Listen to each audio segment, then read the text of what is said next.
Untold Stories. The Headless Pumpkin Man.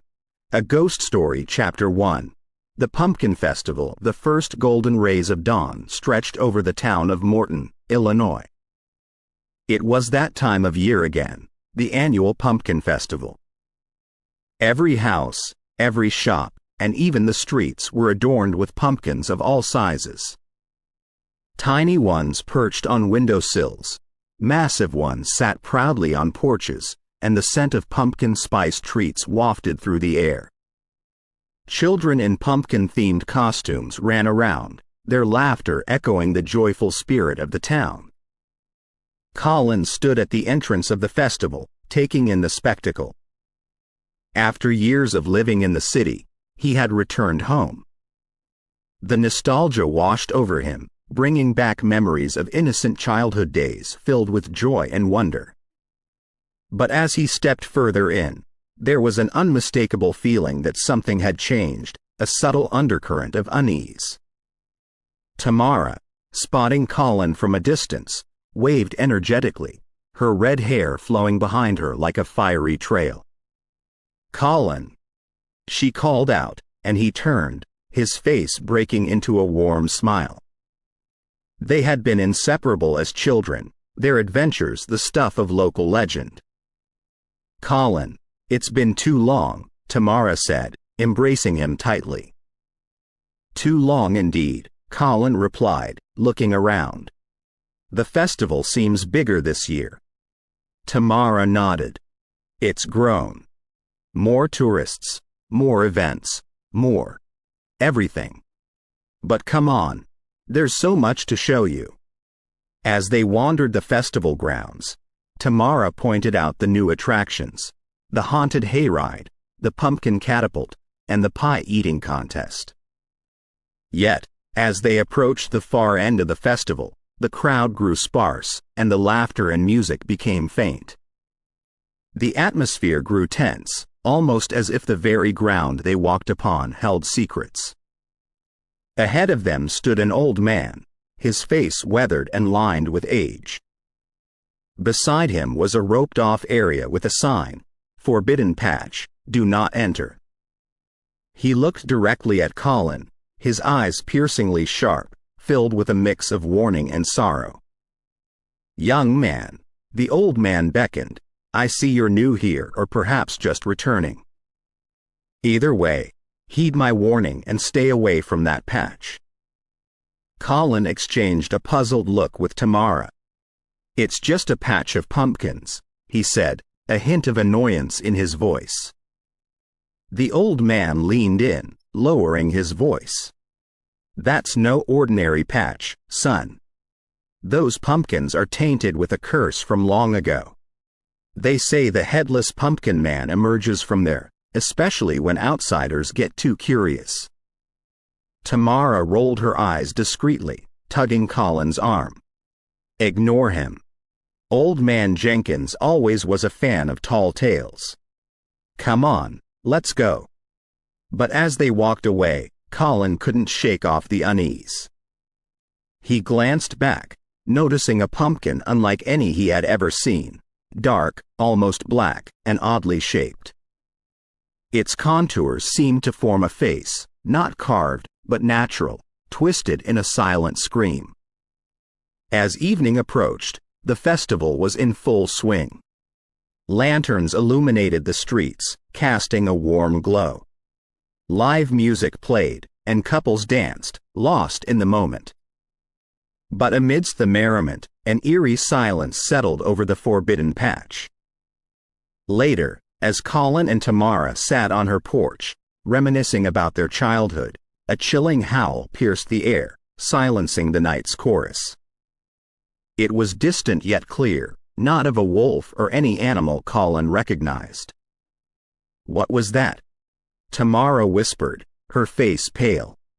Colin shook his head, trying to dismiss his growing apprehension. Probably just a dog or something.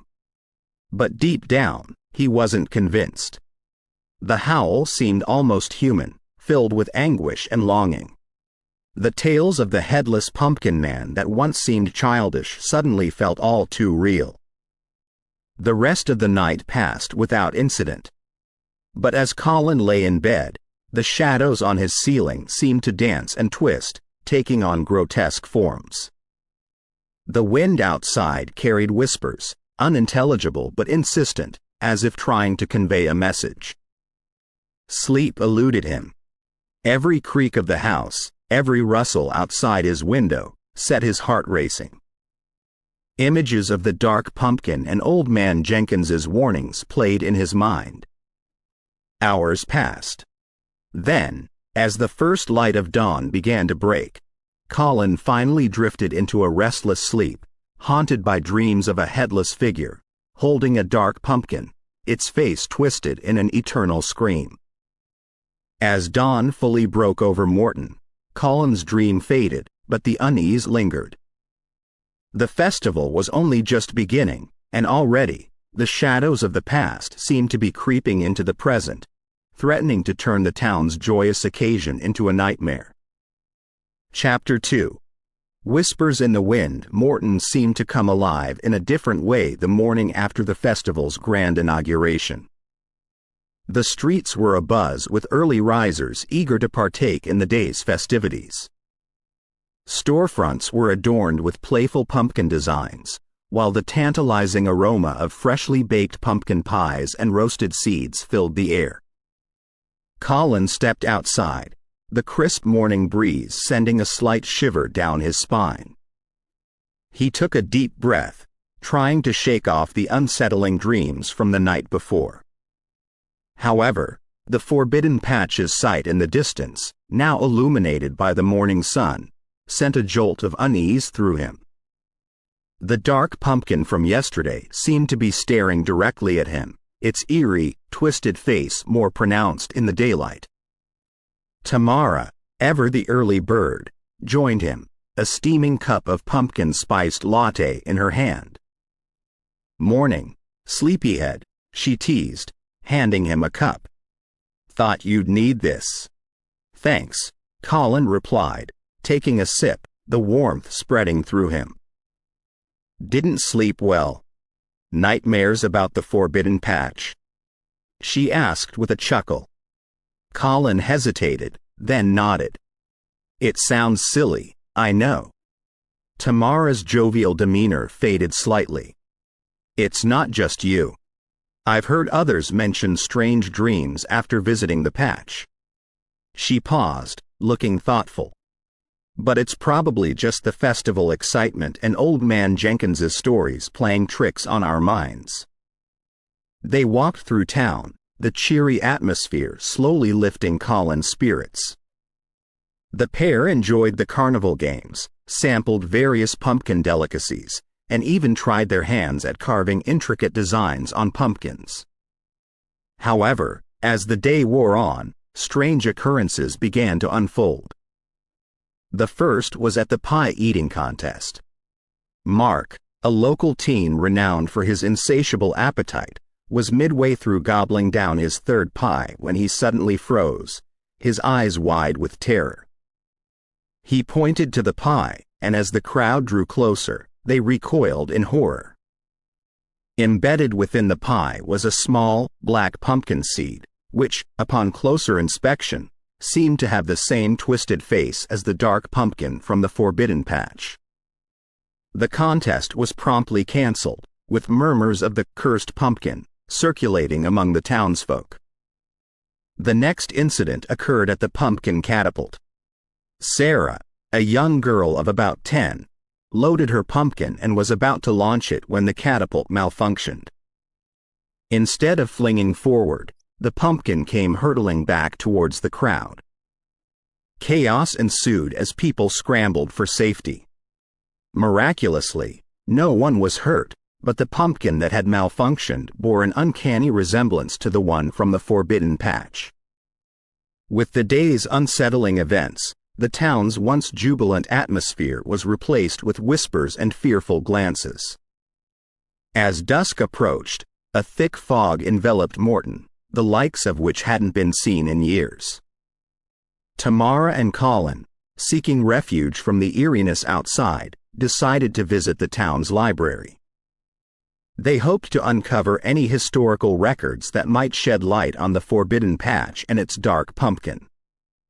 The library, a grand old building with Gothic architecture, was almost empty. The only sound was the soft ticking of an ancient grandfather clock. They delved into old newspaper archives, town records, and personal journals from generations past. Hours seemed to pass when Tamara finally stumbled upon an old diary belonging to Mary, a resident from the late 1800s. The entries were typical, detailing daily life in Morton, but as the dates progressed, the tone shifted from mundane to foreboding. One entry, dated October 5, 1893, caught their attention. There's talk of a cursed patch of land on the outskirts of town. Pumpkins there don't grow like anywhere else. They're dark, almost black, and have faces that seem alive. People have reported seeing a figure, a man without a head, wandering near the patch on foggy nights. They call him the Headless Pumpkin Man. Many believe he's a lost soul, bound to the pumpkins. There are whispers that he seeks something, or perhaps someone. Quote. The entry ended abruptly, with subsequent pages torn out. Tamara looked at Colin, her face pale. This can't be a coincidence. Colin nodded, equally disturbed. We need to find out more. There's a connection between the past and what's happening now. As they left the library, the fog had thickened, reducing visibility to mere feet. The once familiar streets of Morton felt alien, the fog distorting sounds and casting eerie shadows. Suddenly, a cold wind blew, and with it came a whisper, echoing the same words from Colin's dream: seek the pumpkin. Find the truth. Colin and Tamara exchanged a worried glance. The legend of the Headless Pumpkin Man was no longer just a tale. It was real, and they were in the midst of its haunting mystery. With the town of Morton ensnared in the grip of an age-old curse, Colin and Tamara find themselves at the heart of a chilling enigma. As the lines between the past and present blur, they must unravel the mystery before the shadows of history consume them. Chapter 3. The shadows embrace the streets of Morton, once filled with laughter and festive glee, now bore a spectral gloom as the fog refused to lift. The town's residents, normally buoyed by the festival's spirit, walked briskly, their conversations hushed and anxious. Colin and Tamara, after their ominous discovery at the library, decided to visit Old Man Jenkins. If anyone held knowledge about the town's dark past, it was him. Jenkins's residence, a centuries-old cottage nestled at the town's edge, stood in stark contrast to the modern homes around it. Vines snaked up its stone walls, and its windows bore a film of age, clouding the view inside. The door creaked open before they could knock, revealing Jenkins, his eyes cloudy with age but sharp with intelligence. "I've been expecting you," he said, his voice gravelly. "The shadows of the past are awakening."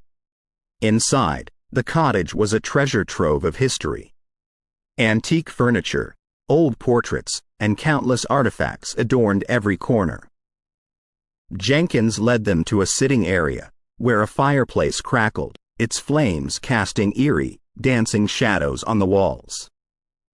"You've felt it, haven't you?"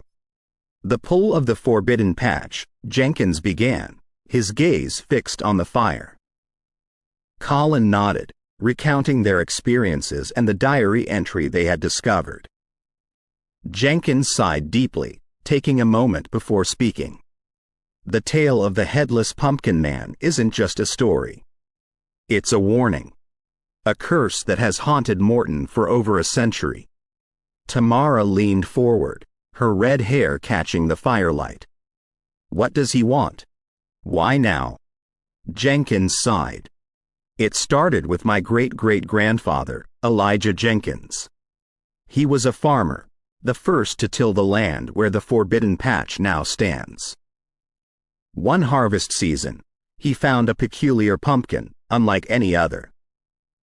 Dark, twisted, with a face that seemed to form naturally. Eyes closed, Jenkins continued. Elijah, entranced by its uniqueness, carved that pumpkin. That night, he disappeared, never to be seen again. But every harvest season since, there have been sightings of a headless figure, wandering the patch, holding that same dark pumpkin. Colin felt a chill run down his spine. But why the reappearance of these events? The curse reawakens when the town forgets, Jenkins whispered, his voice filled with regret. My family kept it at bay, ensuring no one ventured into the patch. But times have changed, and the patch's allure has grown. The Headless Pumpkin Man seeks to remind the town of its past, of its transgressions. Tamara's voice trembled. How do we stop it? Jenkins looked at them, his eyes filled with sorrow. To break the curse, you must find what he seeks. The legend says he's looking for something, or perhaps someone. Colin recalled the whisper from the fog, seek the pumpkin. Find the truth. It was a clue, a riddle they needed to solve. The trio spent hours discussing the town's history, looking for any hint or clue. As night approached, Jenkins handed Colin an old, ornate lantern, its flame resistant to wind and darkness. Protect yourselves, Jenkins warned. The nights are his realm, and the fog is his shroud. Thanking Jenkins, Colin and Tamara ventured into the night, the lantern's glow cutting through the dense fog. Their first stop was the forbidden patch. The dark pumpkin sat there, its twisted face even more grotesque in the lantern's glow. As they approached, a cold wind swirled around them, extinguishing every light save for their lantern. From the depths of the fog, a haunting melody began, carried by the wind. The song was ancient, mournful, and filled with longing. Then, they saw him. The Headless Pumpkin Man emerged from the fog, his figure ethereal and wraith-like. In place of his head, he held the dark pumpkin, its face mirroring his eternal torment. He moved closer, his presence cold and suffocating. Colin and Tamara, paralyzed by fear, could only watch as he raised the pumpkin towards them. But instead of malice, the eyes of the pumpkin bore an inscrutable sadness. Suddenly, a memory flashed in Tamara's mind, a lullaby her grandmother used to sing, one passed down through generations. As if guided by an unseen force, she began to hum the tune, her voice soft and soothing. The Headless Pumpkin Man hesitated, his posture less menacing. The haunting melody from the fog merged with Tamara's song, creating a harmonious blend that echoed through the night. As the final notes faded, the Headless Pumpkin Man slowly retreated into the fog, leaving behind only the dark pumpkin. Colin, still in shock, turned to Tamara. That song. It's what he's been seeking. A connection to the past, a remembrance. Tamara nodded, tears streaming down her face. We have to keep the memory alive, share the story, and ensure Morton never forgets. The fog began to lift, revealing the first rays of dawn. The curse wasn't broken, but its grip on the town was weakened. For now, the Headless Pumpkin Man was appeased. But as Morton's newest guardians, Colin and Tamara knew their duty was to protect the town, ensure its history was remembered, and brace themselves for the shadows that might once again emerge from the past. In the heart of Morton, amidst the celebrations of the season, a tale as old as time unfolds. Colin and Tamara, bound by destiny, find themselves at the crossroads of history and the supernatural, with the fate of their town hanging in the balance. Chapter 4. Echoes of the past. The morning sun bathed Morton in a soft, golden hue, seemingly attempting to erase the horrors of the night before. The fog had retreated, but the unease remained. People whispered about the strange events, the sightings, and the eerie song that had resonated through the night. Colin and Tamara, having faced the very heart of Morton's ancient curse, felt an indescribable bond. They had become the bridge between the living and a spirit bound by grief. But their task was far from over. If anything, the previous night had only unveiled the tip of the spectral iceberg. Returning to Old Man Jenkins's cottage, they found him in his study, surrounded by dusty old books and manuscripts. "You've seen him, haven't you?" Jenkins said, not even looking up, his voice quivering slightly. Tamara recounted the events in the patch and the melancholic tune she had felt compelled to sing. Jenkins listened intently, his fingers drumming on a leather-bound diary that looked eerily familiar. "This was Elijah's," he began, tenderly flipping through the pages. It was passed down through the Jenkins line, each generation adding their own encounters with the Headless Pumpkin Man. But one entry always puzzled me. He turned the diary to a page marked with a dried, crimson leaf. It was an entry by Elijah, dated just days before his disappearance. "The dark pumpkin calls to me. Its whispers are endless, its song haunting. But amid the shadows, there's light, memories of laughter, of love. It speaks of another, a spirit trapped, seeking solace, yearning for the song of his beloved." Colin, piecing things together, surmised Elijah wasn't just taken. He became part of the curse, trapped with the spirit of the Headless Pumpkin Man. They're both lost, bound together. Jenkins nodded, adding, "But there's more to this tale.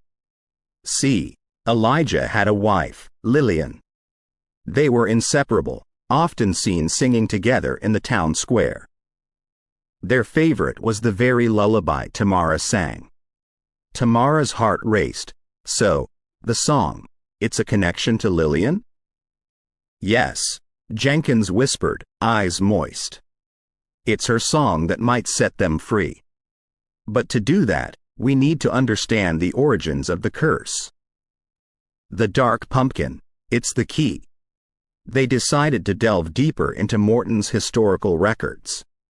Hours turned into days as they scoured newspapers, town hall records, and personal accounts.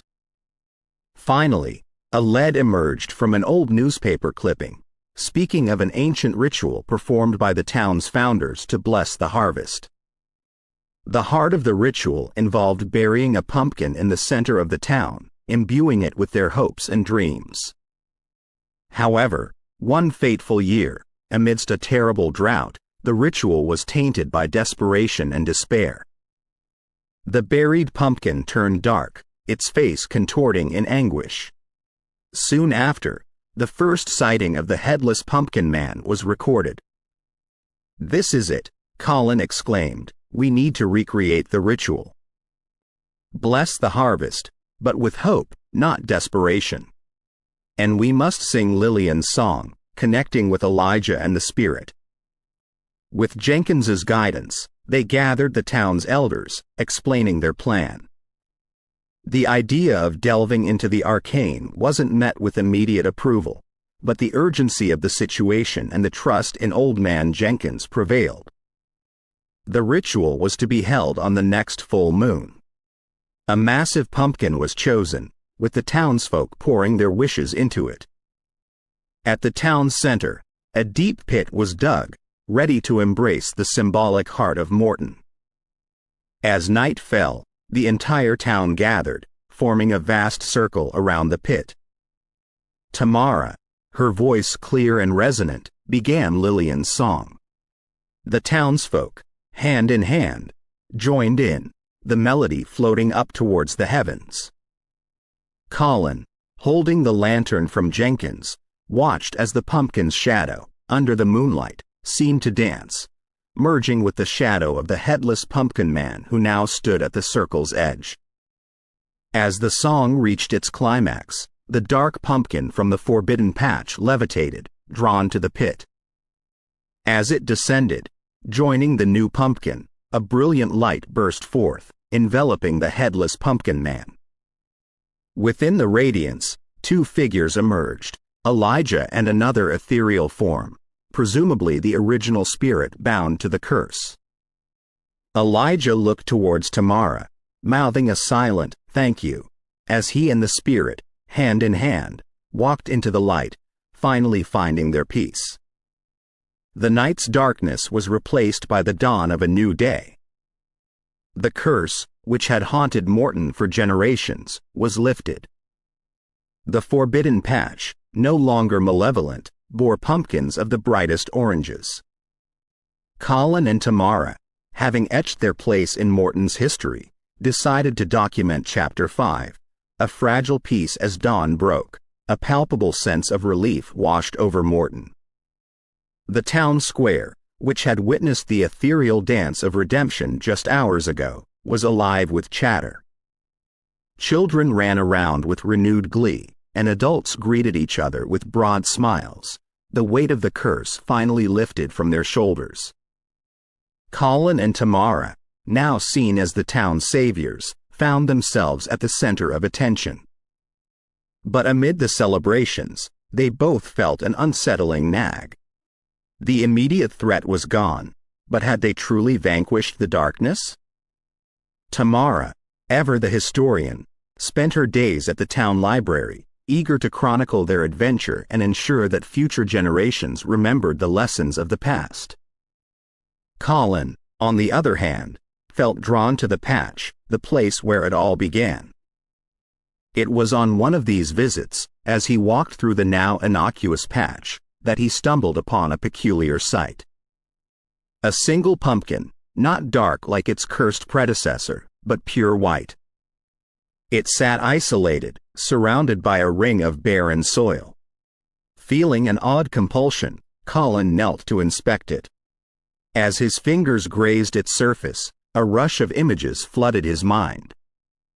Scenes from Morton's past, both familiar and foreign, played out. He saw celebrations, births, marriages, but also betrayals, feuds, and a looming shadow that seemed to stretch through time. Snapping out of the trance, Colin hurriedly made his way to Tamara. She listened intently, her face paling as he described the white pumpkin and the visions it induced. "This isn't over," she whispered. "I've come across mentions of a white pumpkin in my research. It's said to be a vessel, a record of the town's collective memory, both good and bad." Old Man Jenkins, upon hearing this, added gravely, "It's the balance. Every light casts a shadow. By confronting the darkness of the headless pumpkin man, we might have awakened something else." Morton's peace was, indeed, fragile. The trio knew they had to decipher the significance of the white pumpkin and the memories it held. That night, as a dense mist settled around Morton, a soft, haunting hum echoed through the town. Windows rattled and lights flickered. At the center of this disturbance was the white pumpkin, now levitating, its surface swirling with the memories Colin had seen. The townsfolk, awakened by the cacophony, gathered around the levitating pumpkin. The hum intensified, becoming a chorus of voices recounting tales of Morton's past.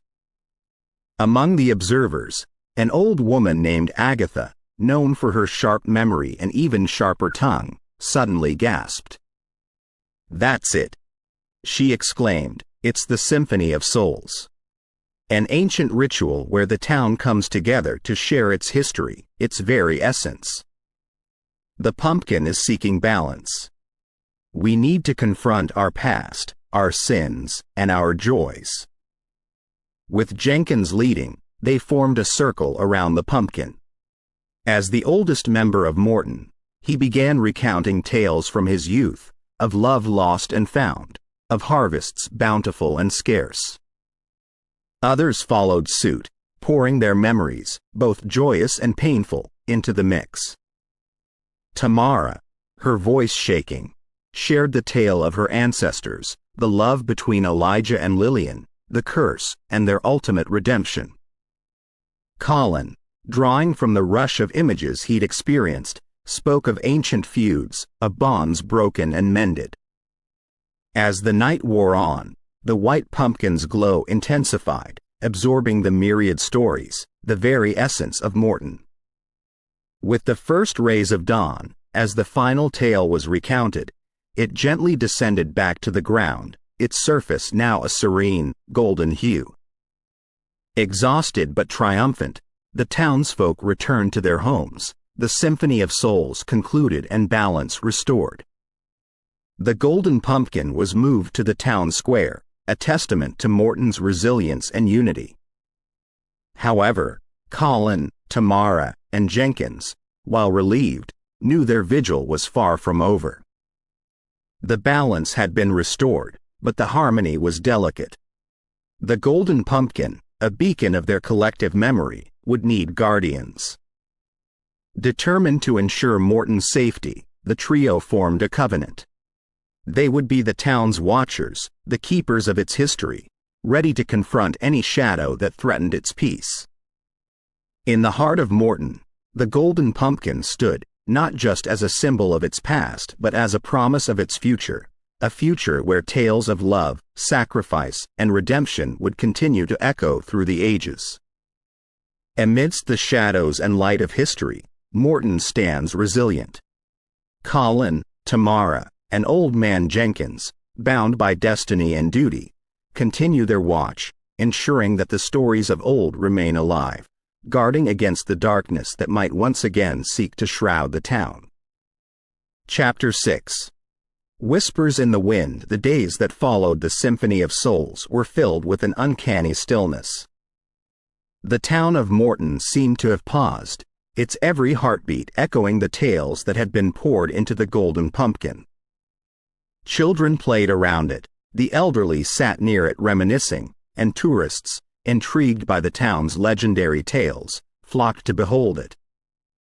Colin found himself spending hours by the pumpkin, captivated by the warmth it exuded. Tamara was often by his side, both protectors and students, absorbing the rich tapestry of memories it held. One evening, as dusk painted the sky in hues of purple and gold, Colin noticed something peculiar. The wind, which had been a gentle caress, seemed to change its tune. It carried whispers, faint voices that seemed both distant and close. "Can you hear that?" Colin whispered to Tamara, his voice barely audible over the gusts. She closed her eyes, focusing. Yes. Voices. But not from the past. These are current, contemporary. Drawn to the source, they followed the whispers to the edge of town, where the forest began. The trees, old sentinels of time, seemed to shiver with anticipation. It was here that the voices were the loudest, a cacophony of pleas, warnings, and lamentations. Fearing another disturbance, they rushed to Old Man Jenkins, who listened gravely. "The forest," he began, "is the oldest part of Morton. It's seen more than any of us, holding secrets that even the pumpkin might not know. If it's reaching out, it's because something's amiss." They decided to venture into the forest at dawn, seeking the source of these restless whispers. Guided by the murmurs of the trees, they tread cautiously into the dense woods. Hours seemed to blend, the forest's canopy blocking the sun, casting eerie shadows on their path. Amidst a clearing, they stumbled upon an old, dilapidated house, its wooden beams rotting, windows shattered, and roof caved in. But most striking was the massive tree that seemed to have grown from its center, its roots entwined with the foundation, branches piercing through walls. Around the tree, in a circle, were old, weathered statues of townsfolk, their expressions frozen in terror. Jenkins, his face pale, whispered, "The lost colony of Morton. They disappeared overnight, centuries ago. No one knows what happened. They were just gone. And this," he gestured to the statues, "is their memorial." Tamara approached one statue, a woman with a child clutched to her chest. "These aren't just statues," she gasped, realization dawning. "These are the lost souls of the colony, turned to stone." The whispers grew frantic, swirling around them. The tree at the center pulsed, its bark shifting to reveal faces, their expressions mirroring those of the statues. Colin, summoning courage, approached the tree, reaching out to touch it. The moment he did, his vision blurred, transporting him to a night filled with terror. He saw the townsfolk, asleep in their homes, as shadows crept from the forest, lured by a dark ritual gone wrong. These shadows engulfed the colony, their essence turning them to stone, while their souls were trapped within the tree, forever bound to the forest's heart. Returning to the present, Colin staggered back, gasping for breath. "We need to free them," he rasped. "Their souls are trapped, bound by ancient magic." Tamara, piecing things together, realized the symphony of souls. It didn't just awaken the town's history. It stirred this old magic, these trapped souls crying out to be heard. Knowing time was of the essence, they formed a plan. Using the golden pumpkin as a conduit, they'd channel the memories and energy of the town, combining it with the lullaby that had once bridged the realms, hoping to break the curse. With Jenkins keeping watch, Colin and Tamara began chanting an old spell, their voices mingling with the wind. As the melody of the lullaby rose, the golden pumpkin illuminated the forest, its glow battling the oppressive darkness. The tree trembled, its roots writhing. The statues began to shimmer, slowly turning translucent. With a final, resonant note, a blinding flash filled the clearing. As the light faded, the statues were gone, replaced by ethereal figures, free from their stony prisons. The tree, now calm, pulsed with a gentle light, the faces within smiling, finally at peace. The figures, their forms shifting and wavering, approached Colin, Tamara, and Jenkins. One, an old man, stepped forward, gratitude evident in his eyes. "Thank you," he whispered, his voice like the rustling of leaves. "You've set us free." With a collective sigh, the spirits of the lost colony rose, drifting towards the heavens, their forms dissipating like morning mist. The forest, its ancient secret finally unveiled and resolved, returned to its quiet slumber. Exhausted but triumphant, the trio made their way back to town, the golden pumpkin's glow guiding them through the dark woods. Morton, unknowingly resting atop layers of history and secrets, had its guardians. And as dawn broke, heralding a new day, Colin, Tamara, and Jenkins knew their vigil. Chapter 7. The gathering shadows. The days that followed seemed oddly normal for Morton, a stark contrast to the turmoil and supernatural events that had recently taken hold. Tourists still flocked, children played, and life moved in its gentle rhythm. But for Colin, Tamara, and Jenkins, every shadow held a whisper, every wind carried a tale. One morning, as Colin was walking towards the town square, he was intercepted by Mary, a local librarian, her usually composed face marred with concern. "Colin," she started, her voice tremulous, "there's something you need to see."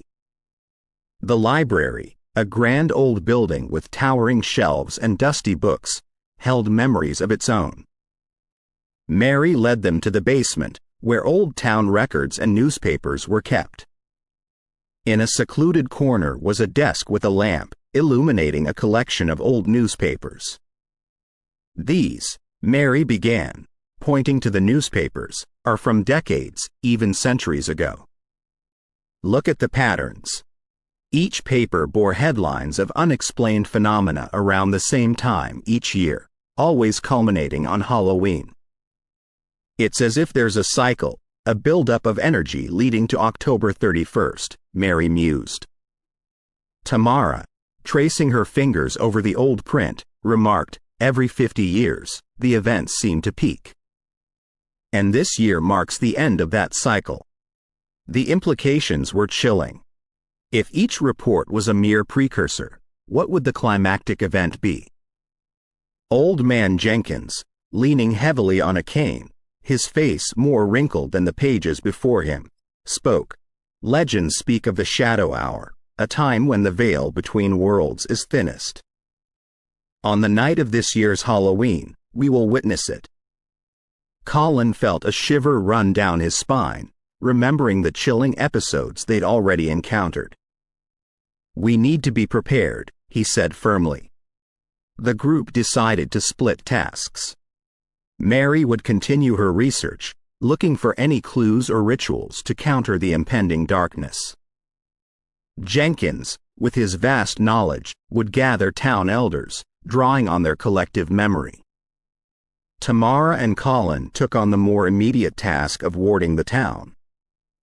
Using a blend of salt, sage, and other herbs, they began marking protective circles at key points around Morton, especially near the Golden Pumpkin and the forest's edge. As days turned into nights and nights into days, an oppressive atmosphere started to settle over Morton.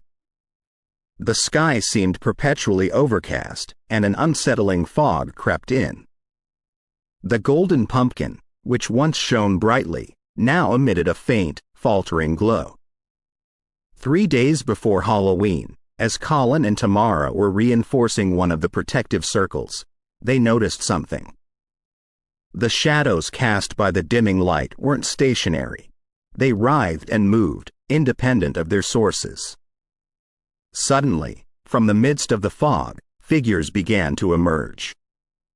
Not the ethereal spirits they had encountered before, but dark, twisted forms that seemed to be made of the very shadows themselves.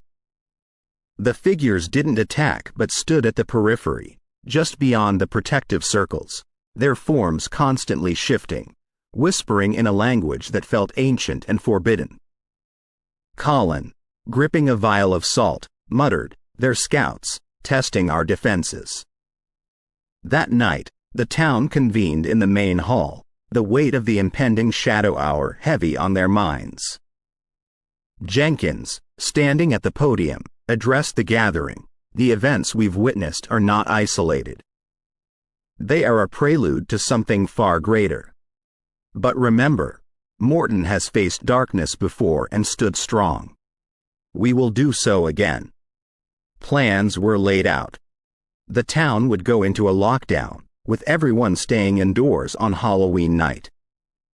A group, led by Colin, Tamara, and Jenkins, would remain in the town square, near the Golden Pumpkin, as the last line of defense. The next 2 days were a blur of preparations. Homes were warded, supplies gathered, and protective charms distributed. The Golden Pumpkin became the town's beacon, its light, though diminished, still providing hope. On the eve of Halloween, as the sun set, casting long shadows that merged with the encroaching darkness, the town of Morton held its breath. Colin, Tamara, Jenkins, and a few brave souls stood vigilant, the Golden Pumpkin at their center. As midnight approached, the temperature dropped. The protective circles began to glow, casting an ethereal blue light. The writhing shadows grew more aggressive, pressing against the barriers. Then, in the distance, a bell tolled. Not from any of the town's churches, but from somewhere deep within the forest. Once, twice, thrice. As the third toll faded, a hush descended, a silence so profound it felt like the world itself had stopped breathing. From the forest edge, a figure emerged, taller and more defined than the shadowy entities. It wore a tattered cloak, and beneath the hood, two glowing eyes stared intently at the golden pumpkin. "Colin," his voice steady, whispered the Shadow Keeper. The battle for Morton's soul was about to begin. Chapter 8. The Keeper's Game. The town square, once a lively hub of Morton's everyday life, had transformed into an eerie battlefield. The blue glow of protective circles shimmered against the thickening fog. Colin, Tamara, Jenkins, and their group of defenders stood ready, their gazes fixed on the looming figure of the Shadow Keeper. The Keeper stepped forward, his footfalls oddly silent against the cobblestones. Each step seemed to pull the surrounding darkness with it, as if he commanded the very night. "The hour is upon us," he intoned, his voice echoing with an ageless coldness. The cycle completes, the shadows gather.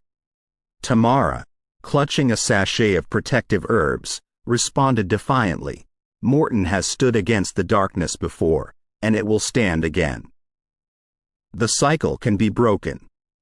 A chilling laugh emanated from the Keeper. "Every 50 years, you mortals try, and every 50 years, you fail. What makes you think this time will be any different?" Colin stepped forward, determination burning in his eyes. "Because we understand now. We understand the game you play and the power of the golden pumpkin." Jenkins, with a wisdom only age can provide, added, "You feed on fear, Keeper. And while we may be afraid, our hope and unity are stronger." The Shadow Keeper paused, seemingly assessing their confidence. "Very well," he said slowly. "Let's make this interesting. I propose a challenge, a game if you will." Colin and Tamara exchanged wary glances. "What kind of game?" Colin inquired cautiously. "A simple one," the Keeper replied. 3 trials. If you succeed in even one, I will retreat, and Morton will be spared for another 50 years. Fail, and the town belongs to the shadows." Despite the grave situation, Tamara couldn't help but quip, "High stakes for a simple game." The Keeper's eyes glowed brighter. "Life, dear child, is but a game of stakes. Are you ready to play?"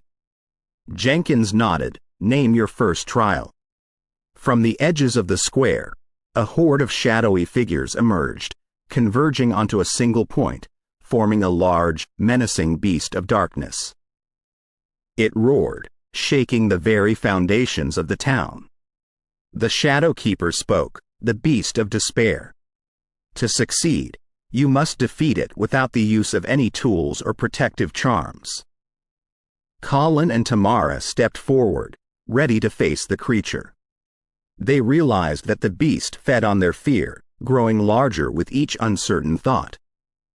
Holding hands, they closed their eyes and focused on their shared memories, the joy of childhood, the strength of their bond, and the love of their town.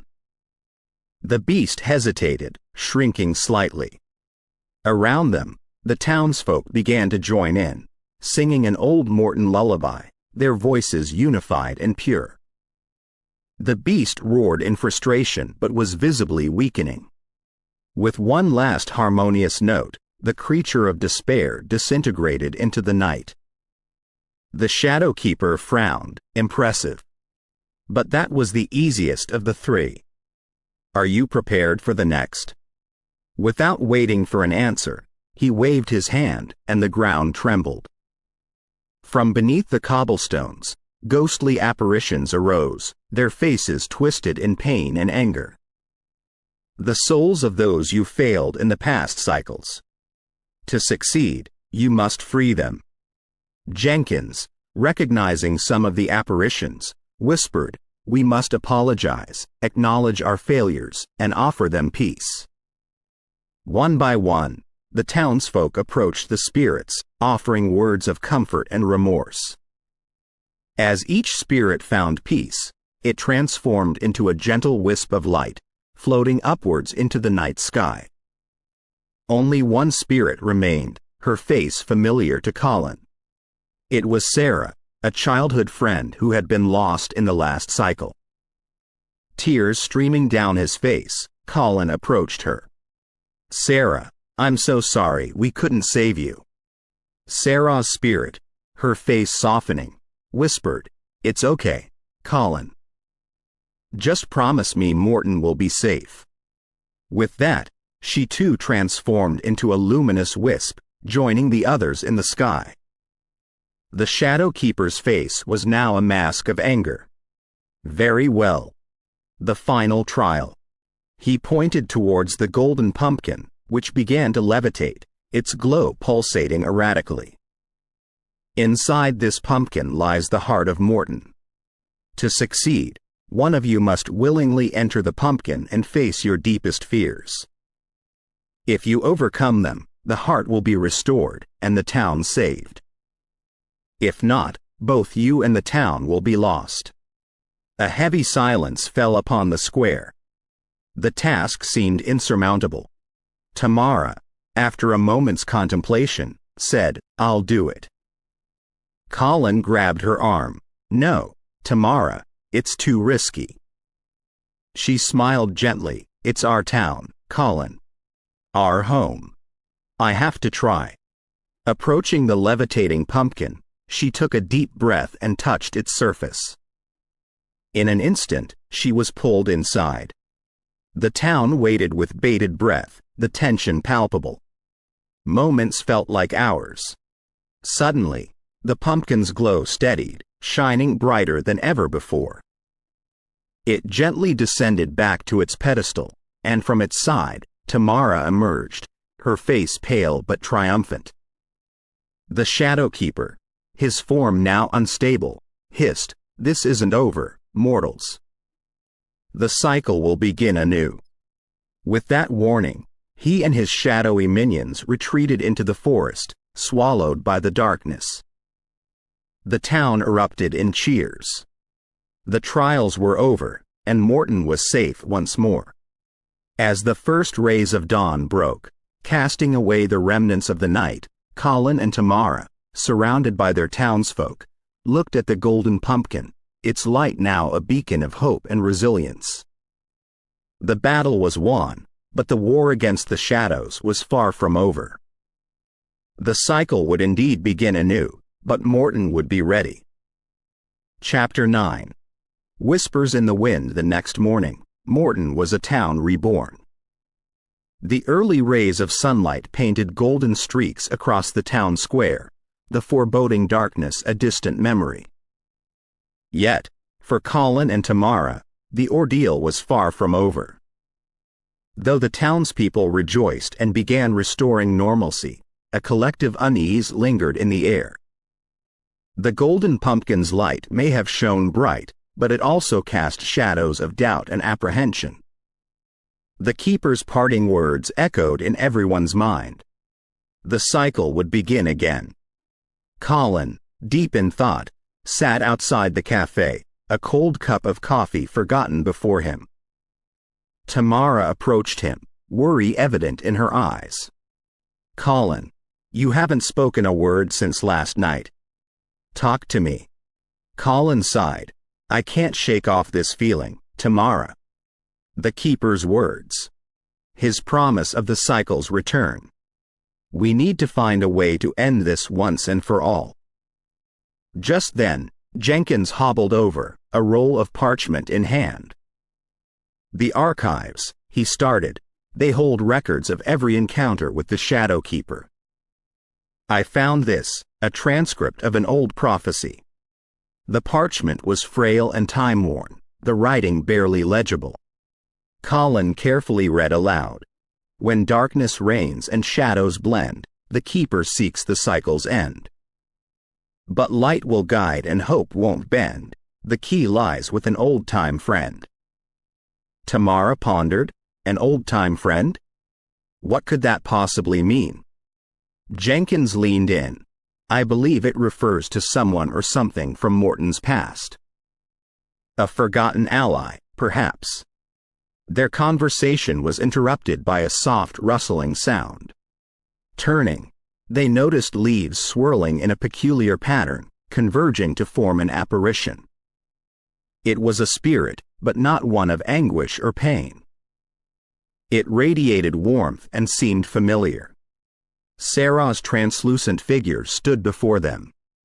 "Colin," she whispered, her voice echoing like a gentle wind. Colin stepped forward, tears forming in his eyes. "Sarah? How? Why?"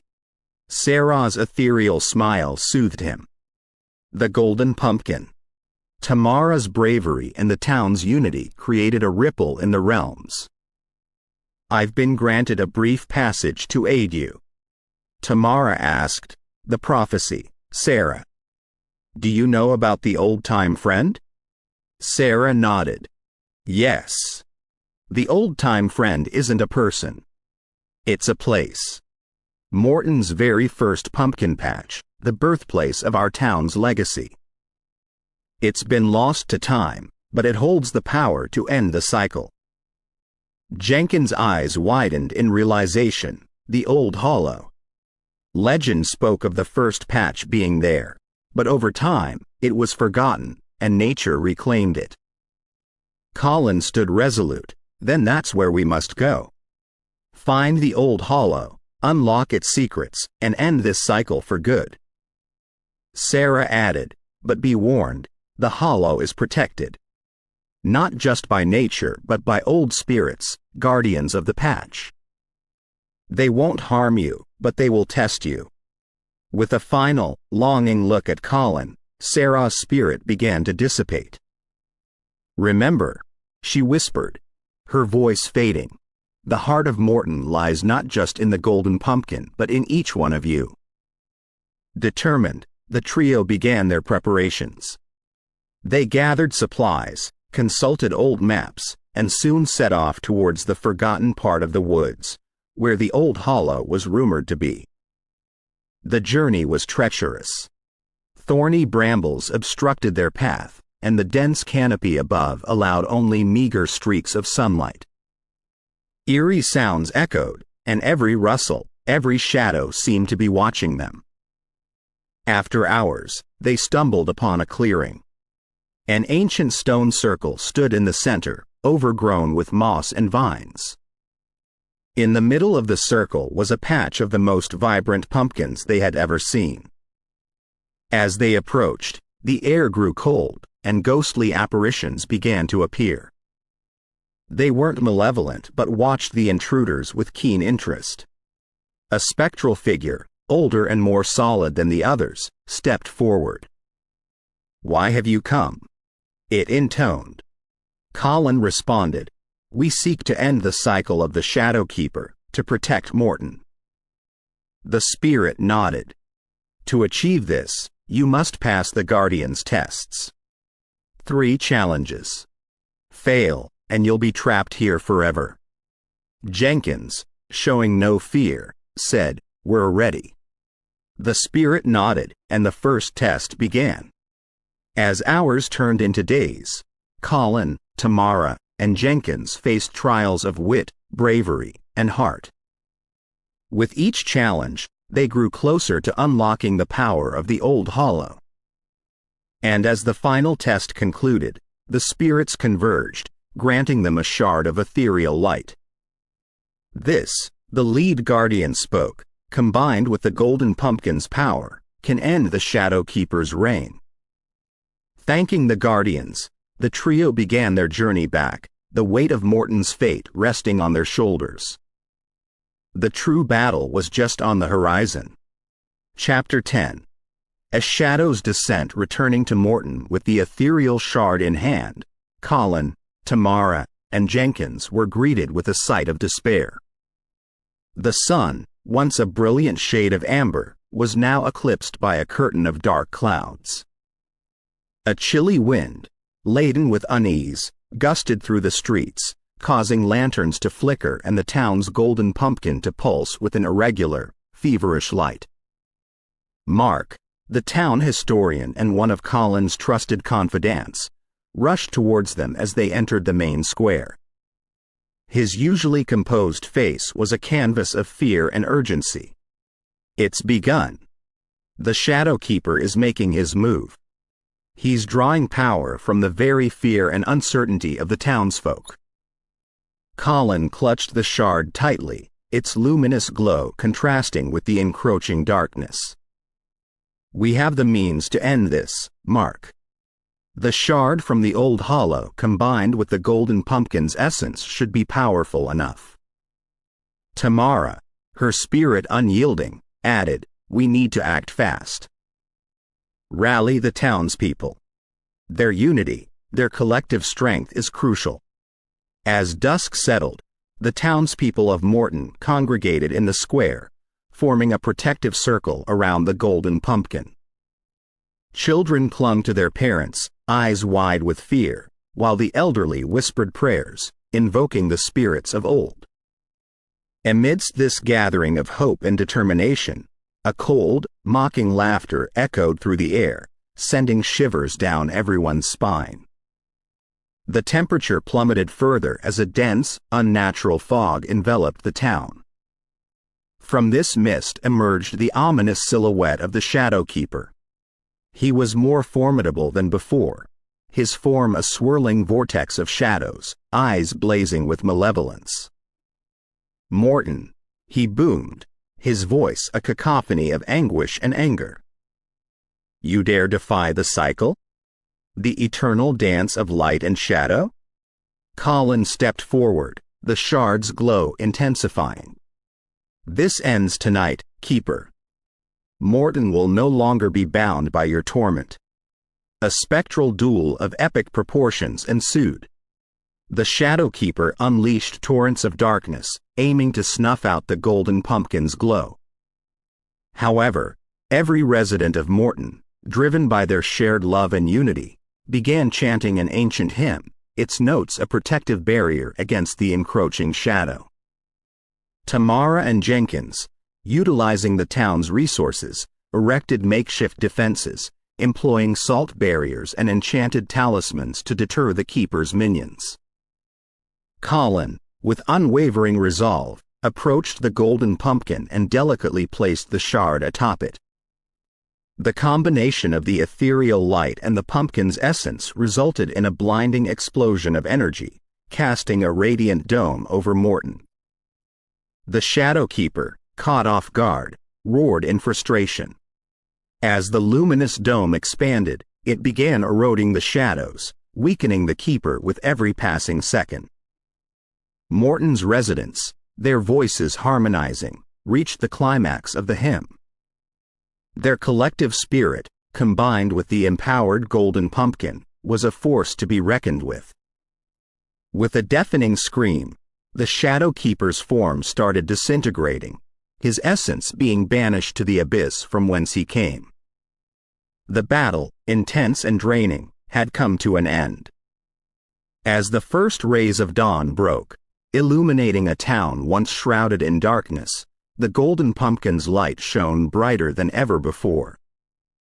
Colin, Tamara, Jenkins, Mark, and the townspeople, exhausted but triumphant, rejoiced. The cycle, which had plagued Morton for generations, had been broken. Yet, amidst the celebrations, Colin felt a gentle caress on his cheek. Turning, he saw a translucent Sarah, her spirit finally at peace. Thank you, she whispered, her form slowly fading with the morning light. The day marked not just the end of the Shadow Keeper's reign but also the beginning of a new era for Morton, an era of hope, unity, and endless possibilities. However, as the townspeople rejoiced and tales of bravery were shared, an aged book in the corner of Jenkins' library creaked open on its own. On a page, illuminated only by the soft glow of a nearby lantern, a new prophecy began to etch itself, hinting that the world of the supernatural was far from done with Morton. But that was a story for another time. Chapter 11. Whispers in the library in the heart of Morton, with its streets now bathed in the early morning sun, stood Jenkins' library. The formidable structure, with its stone walls and towering spires, had stood as a testament to Morton's history and its passion for knowledge. Many regarded it as the town's very soul. Colin, still exhausted from the previous night's battle, had retreated here seeking solace. Libraries had always been his refuge, the aroma of aged paper and ink providing a familiar comfort. But today, the library's atmosphere was different. There was a distinct chill in the air, a heaviness that seemed to grip one's very soul. As he meandered through the rows of ancient tomes, a soft whisper caught his attention. Initially dismissing it as a trick of his tired mind, he continued his perusal. But the whispers grew louder, more urgent, seemingly echoing from the depths of the library itself. Drawn by this eerie call, Colin found himself in the library's oldest section, where a massive leather-bound book lay open. The very same book that had inscribed a new prophecy at the end of their previous ordeal. Intrigued, Colin leaned in to decipher the freshly penned text. When shadows recede, and victory is tasted, from the earth's depths, a new evil awakened. Seek the forgotten chapel, where no light has shone, or Morton shall face a peril, yet unknown. His heart racing, Colin realized that their trials were far from over. The Shadow Keeper might have been defeated, but a new darkness was on the horizon. Suddenly, a sharp gust of wind blew through the library, extinguishing candles and sending pages flying. The temperature dropped, and the room was plunged into an unnatural darkness. From this void emerged shadowy apparitions, ancient spirits bound to the library, awakened by the new prophecy. Tamara, who had entered the library searching for Colin, witnessed this spectral display. With her innate sensitivity to the supernatural, she could sense the unrest of these spirits. "Colin," she cried out, rushing to his side, "we need to communicate with them. Understand their message." Using a combination of salt and herbs, Tamara crafted a protective circle around them. She began chanting in a forgotten tongue, beckoning the spirits to converse. One spirit, more distinct than the others, stepped forward. An elderly man, with a long beard and robes that hinted at his scholarly past, addressed them. "I am Alden, the first librarian of Morton. We have been awakened by the prophecy. The threat it speaks of is ancient, even by our standards." Colin, desperation evident in his eyes, implored, "Tell us more. How do we counter this new evil?" Alden hesitated. "This is a force that predates even the Shadow Keeper. It is rooted deep within Morton's foundations. The forgotten chapel mentioned in the prophecy is key." Tamara interjected, "We've heard tales of such a chapel, but its location has been lost to time." Alden nodded. "The chapel is where the first settlers of Morton took refuge. It's where the pact was made, the very pact that binds all these supernatural occurrences to Morton." The weight of this revelation hung heavily in the air. The solution, it seemed, was buried deep within Morton's own history. "We need to find this chapel," Colin declared, determination shining in his eyes. Alden, before retreating into the ether, left them with a parting piece of advice: seek the one who knows Morton's land better than anyone. He will guide you. The apparitions faded, and light once again filled the library. The duo, armed with this new knowledge, realized the magnitude of their quest. The very essence of Morton, its past, and its future, was at stake. As they exited the library, the town's golden pumpkin pulsed ominously, reminding them that time was of the essence. Chapter 12. The Earth's memory. Morton was bathed in the golden hues of late afternoon as Tamara and Colin made their way through the town square. Whispers and murmurs from the townsfolk filled the air, reflecting the tension that had gripped Morton in the wake of the new prophecy. Tamara, her brow furrowed in thought, remarked, "Alden spoke of someone who knows the land." My mind immediately goes to Old Man Whitaker. Colin nodded, recalling the reclusive figure who lived on the outskirts of Morton. Whitaker was known to possess an encyclopedic knowledge of Morton's history and topography, gleaned from his ancestors and his own exploration of the town's hidden nooks and crannies. Approaching the Whitaker estate, they found themselves enveloped in an eerie silence, broken only by the distant call of a crow. The estate, surrounded by gnarled trees and overgrown hedgerows, seemed to be lost in time. As they approached the door, it creaked open to reveal Old Man Whitaker himself, his silver hair cascading down his shoulders, eyes sharp as a hawk's. "I've been expecting you," he intoned, an inscrutable expression on his face. Once inside, they were led to a room filled with maps, charts, and artifacts, each telling a story of Morton's past. Whitaker, poring over an ancient map, beckoned them closer. "This," he said, pointing to a barely visible mark on the map, "is where you'll find the chapel. But be warned, the path is treacherous and the chapel itself does not take kindly to intruders." Tamara, her intuition tingling, inquired, "What do you know of the chapel's history?"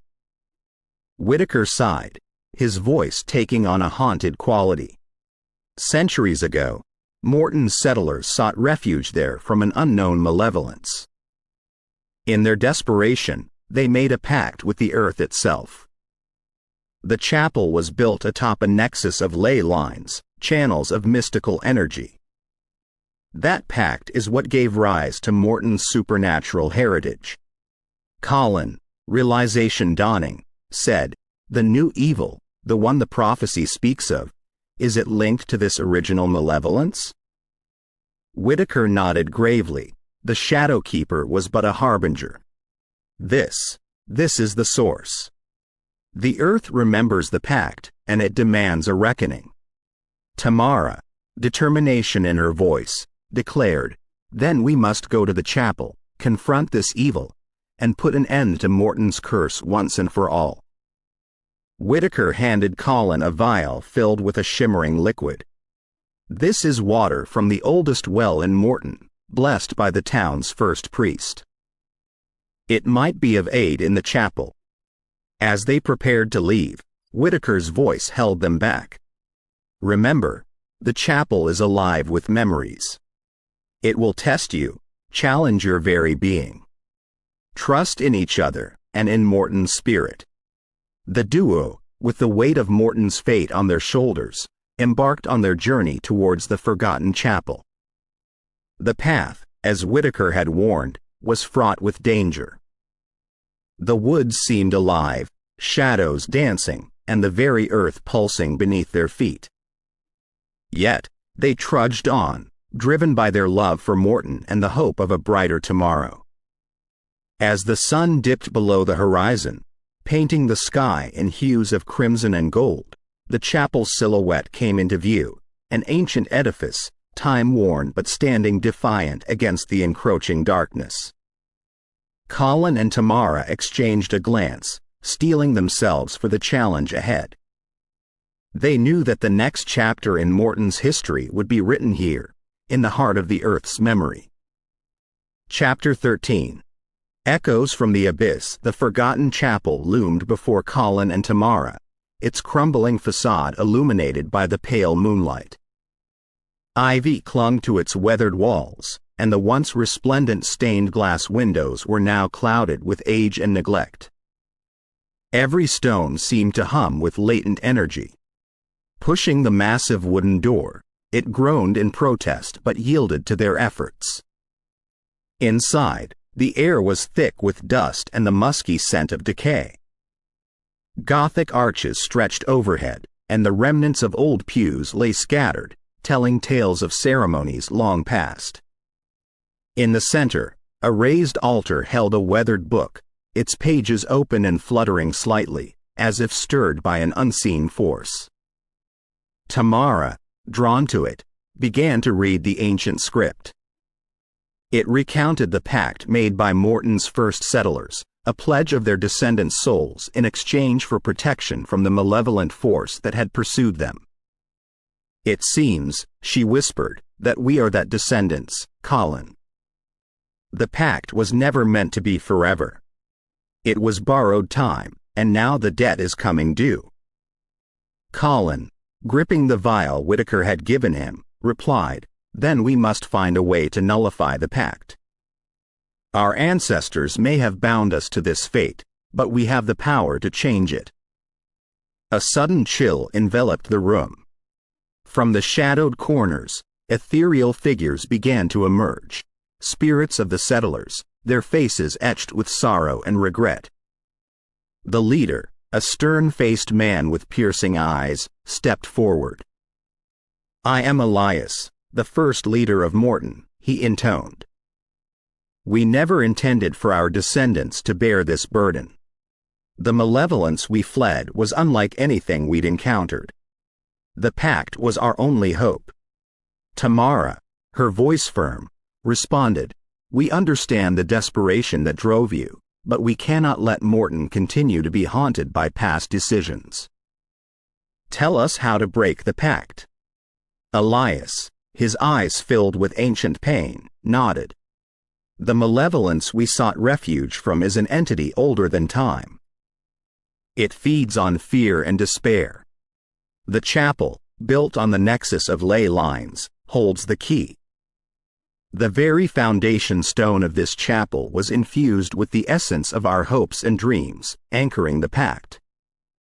Colin, realization dawning, said, "To break the pact, we must shatter the foundation stone, releasing the bound energy and hopes of the past." Elias nodded, "But be warned. The malevolence is drawn to that energy. It will defend the pact, and you will face its full wrath." Tamara and Colin, determined and united in their mission, approached the altar. Beneath it, they could see a faint glow, the foundation stone. Colin, holding the vial of blessed water, poured it over the stone. A hiss filled the air as steam rose, and the stone began to vibrate. Suddenly, the ground trembled as a guttural roar echoed throughout the chapel. From the abyss beneath the stone, tendrils of darkness surged upwards, seeking to repel the intruders. Tamara, using her affinity for the supernatural, began to chant a counterspell, her voice rising above the cacophony. The spirits of the settlers joined in, their ethereal voices harmonizing, creating a protective barrier around the duo. Colin, using all his might, struck the foundation stone. Each blow resonated, causing ripples in the very fabric of reality. The malevolent entity roared in fury, its shadowy tendrils lashing out, seeking to ensnare him. With one final, resounding blow, the stone shattered, releasing a blinding light that filled the chapel. The malevolence, unable to withstand this pure energy, recoiled and was banished back into the abyss from whence it came. As the light faded, the chapel was transformed. The decay was gone, replaced by the pristine beauty of yesteryears. The spirits of the settlers, including Elias, smiled gratefully, their forms beginning to dissolve into motes of light. "Thank you," Elias whispered, his voice fading. "Morton is free. The future is in your hands." The dawn's first light began to filter through the stained glass windows, bathing the chapel in hues of gold and red. Colin and Tamara, their bond stronger than ever, exited the chapel, their hearts light. Morton had been saved, and a new chapter awaited. The weight of the past had been lifted, replaced by hope for a brighter future. Chapter 14. Fragments of reality. The newfound tranquility of Morton was palpable. As the townspeople emerged from their homes, they were met with a clarity that had been absent for generations. The ominous, foreboding aura had lifted, replaced by the chirping of birds and the gentle rustling of leaves. However, as Colin and Tamara soon realized, the malevolence's expulsion had consequences neither had anticipated. Children playing near the forest edge reported strange occurrences, glimpses of a parallel Morton, where shadowy figures went about their lives in reverse. Objects left in one place would disappear, only to reappear elsewhere. And at night, whispers filled the wind, hushed conversations of events from another time, another place. "I thought we'd freed Morton," Tamara exclaimed in frustration, poring over ancient texts in the town library. "But these anomalies, it's as if the fabric of our reality has frayed." Colin, examining a shard from the shattered foundation stone, mused, "When we broke the pact, we might have torn a rift between our world and others."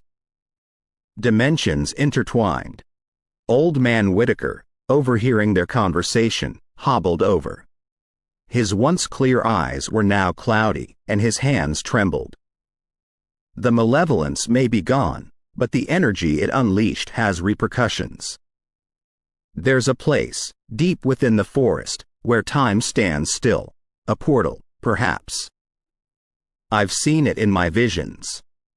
Determined to set things right, Tamara and Colin ventured into the forest, guided by Whitaker's vague descriptions. Hours turned to days as they delved deeper, the forest's dense canopy obscuring the sky. One evening, as darkness blanketed the woods, they stumbled upon a clearing bathed in an otherworldly glow. At its center stood an ancient oak, its gnarled roots forming an intricate pattern, a portal. Drawn to it, Colin reached out, his fingers brushing against its surface. Instantly, a barrage of images flooded his mind, Morton as a bustling city, a desolate wasteland, a serene village, and more. Tamara, pulling him back, whispered, "This is the nexus. We need to mend the rift, but with utmost caution." Colin, still reeling, nodded. "We need a beacon, something that anchors our Morton to this reality." Remembering a locket handed down through her family, said to contain the essence of Morton's founders, Tamara placed it at the portal's base. Closing her eyes, she began to chant, her voice echoing the songs of the settlers from the chapel. The locket glowed, its light expanding and intertwining with the portal's energy. The surrounding anomalies started to gravitate towards it, merging and solidifying. However, as the rift began to heal, a sinister force opposed them. Shadowy figures, remnants of the malevolence's influence, surged from the depths of the forest. Their shrieks pierced the air, a cacophonous symphony of rage and despair. Colin, brandishing the shard from the chapel, stood his ground, deflecting the onslaught. Each touch of the shard banished the shadows, sending them hurtling back into the abyss. Tamara, her focus unwavering, continued her incantation. The locket's energy grew stronger, its pull irresistible. With a blinding flash, the portal shuddered and then stabilized. The remaining shadows, unable to resist the beacon's pull, were drawn in and sealed away. Exhausted, Colin and Tamara collapsed, the weight of their endeavor taking its toll. The forest, sensing their fatigue, seemed to come alive. Fireflies illuminated their path, leading them back to Morton. As they emerged from the woods, they were greeted by a sea of faces, grateful townspeople who had witnessed the anomaly's cessation. Cheers filled the air, and they were hoisted onto shoulders, paraded as heroes. In the days that followed, Morton underwent a transformation. With the rift sealed, prosperity returned. Buildings were restored, fields yielded bountiful crops, and laughter echoed through the streets.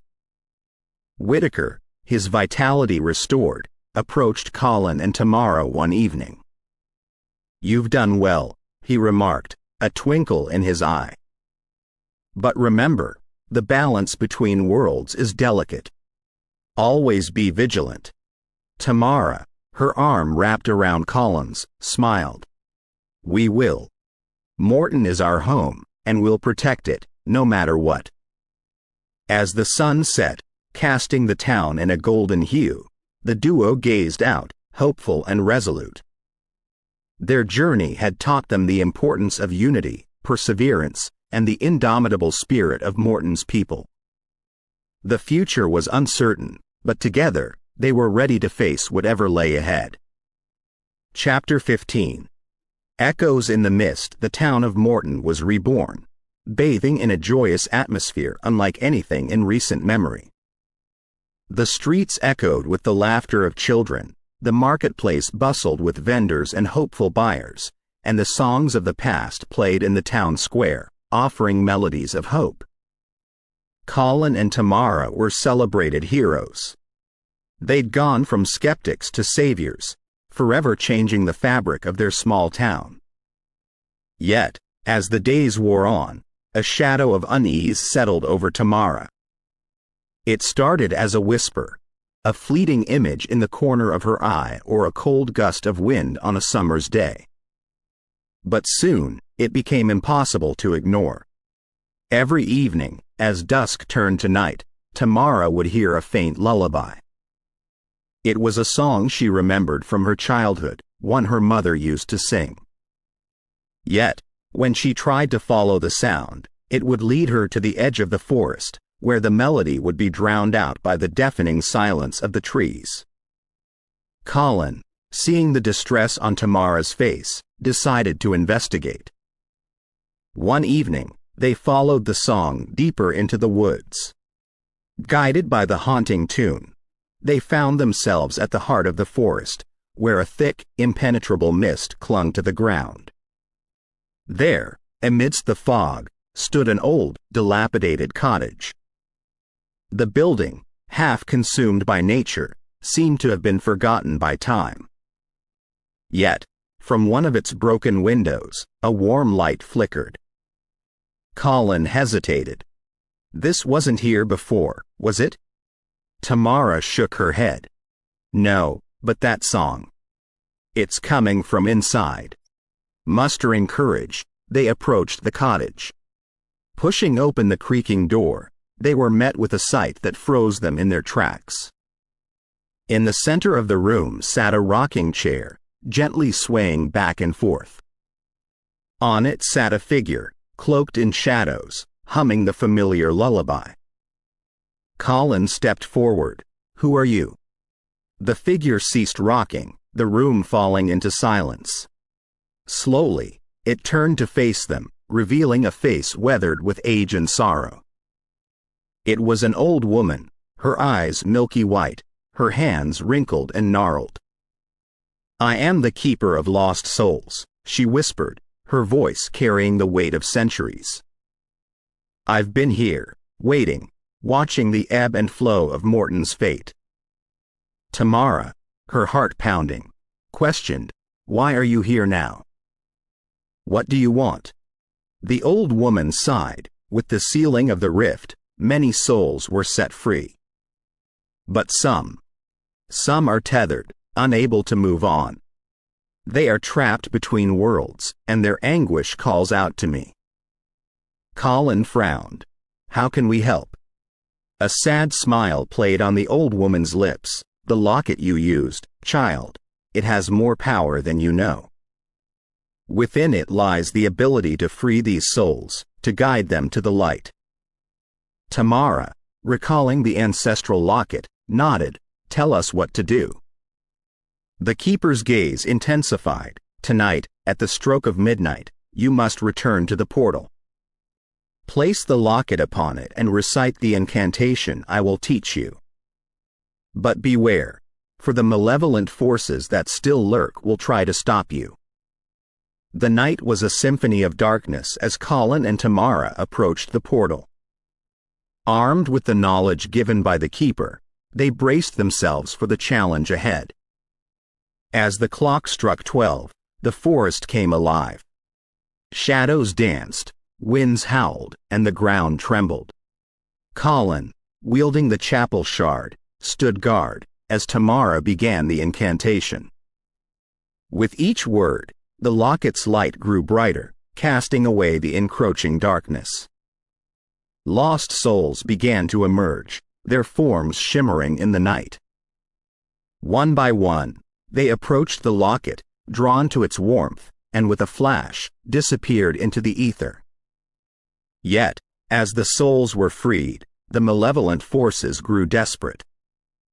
A dark maelstrom formed, its eye focused on Tamara. Colin, with every ounce of strength, battled the shadows, ensuring not a single one reached her. The final words of the incantation left Tamara's lips just as the first rays of dawn broke the horizon. The maelstrom, unable to withstand the combined power of the locket and the rising sun, dissipated into nothingness. Exhausted, Colin and Tamara sat by the now calm portal. The weight of their ordeal, the lives they'd touched, and the souls they'd freed, weighed on them. As they began their journey back to Morton, a soft melody floated through the trees, the lullaby that had started it all. Looking back, they saw the faint outline of the old cottage, the keeper standing at the doorway, nodding in gratitude. Back in town, life resumed its normal rhythm. But the tales of the haunted forest, the lost souls, and the brave duo who faced the darkness became legends passed down through generations. The legacy of Morton's dark history had been rewritten, and with it, the destiny of its inhabitants forever altered. We hope you have enjoyed our paranormal scary story about the Pumpkin Man. Please visit us at Paranormal Untold Stories. Come to listen to more of our scary stories collection. Paranormal Untold Stories encourages you to contact us if you have your own untold story that you would like our professionals team to put online as a scary story. Thank you. Please follow our YouTube channel, Paranormal Untold Stories, and encourage others to do the same. Paranormal Untold Stories.